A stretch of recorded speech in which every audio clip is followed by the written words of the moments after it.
I'm a red hot mama from my head to my feet. Sassy and brassy, so sexy and sweet. Oh, come a little closer, feel my heat. Hi everyone, welcome to My Menopause Radio. I'm your host, Dr. Mesh Seibel. And I'm also the founder of My Menopause Magazine, which you can find in the Apple newsstand. You can go there and check out the first free issue. I know you're going to find that helpful. Today we are talking about sex, and it's just not sex, it is sex as we age, and we are talking with someone who has a lot to say about that. We are talking with Desiree Holt. Desiree is an unusual woman in the genre she's in. She is an award-winning erotic romance author with more than 130 titles. Usually, I'm not talking to a 76-year-old erotic romance author, so she's going to talk with us today about sex as we age and a little bit about what got her into this. So, Desiree, thank you so much for talking with me. It's a pleasure. Thanks so much for calling me. We live in a society where I feel it definitely caters to the young. When you look at an ad in a magazine, when you look at the beautiful bodies on the beaches, on television, or in the movies, it's always someone young that fits into a bathing suit beautifully. And a lot of people, as they age, don't look quite as nice or as perfectly proportioned as they did at a younger age. And I think a lot of times with all this emphasis on appearance and youth, that it affects and it erodes a little bit of the self-worth and some of the self-confidence that both sides of the equation have, men and women, but I think women in particular. And I wonder if you could comment on that.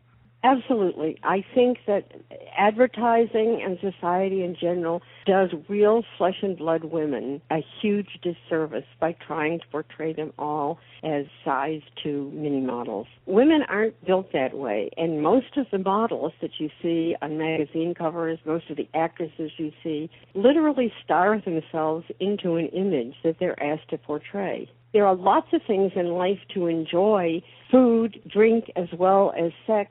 It doesn't give you the possibility to fit into a size 2 dress. But if you exercise and you're healthy and you eat well, nice curves can be very appealing. I think that sex only gets better as you get older because as the body ages, you have to become a lot more inventive to enjoy it the way you would like to. First of all, sex is healthy. It keeps the body healthy. It keeps the mind healthy. One of the things I've heard you say is that you believe that erotic romance is the key to female sexual empowerment. And maybe you could elaborate on that for a moment.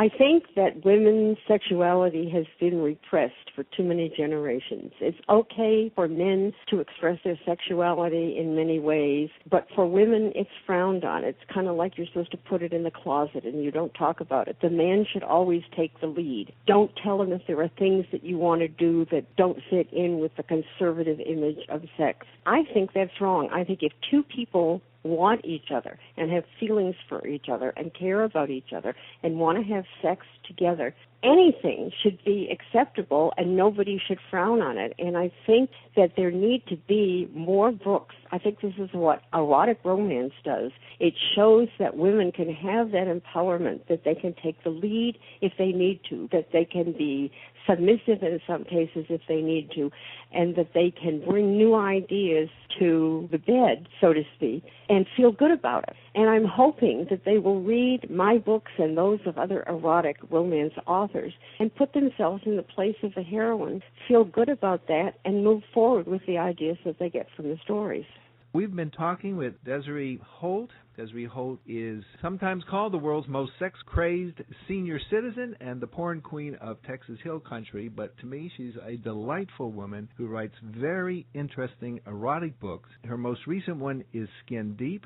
You might find of interest a new 6-CD audio series that I have created. It's called Better Sex, Better Intimacy. It includes a lot of the information that I've been discussing here today with Desiree Holt. We go into a little bit more detail, though, and it starts off by talking about what is sexual dysfunction. It defines it. So, is this normal or is this actually a sexual dysfunction? How common is that and what you need to know about it? It also talks to you about the concept of having sex if you're a person who's had cancer, or there's another whole discussion about sex with people who have had disabilities. There's a whole discussion also about painful sex and then what to expect when you seek out a sexual counselor. And finally, there's a whole CD of whole discussion of information about tips you can use to start improving your sex life right away. And if you're interested in that or want to know more about it, you can go to bettersexbetterintimacy.com. Once again, I'm your host, Dr. May Seibel. You've been listening to My Menopause Radio.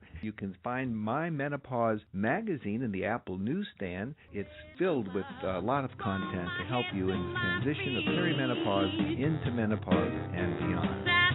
Remember, it's better to stay well than to get well. So stay well, everyone.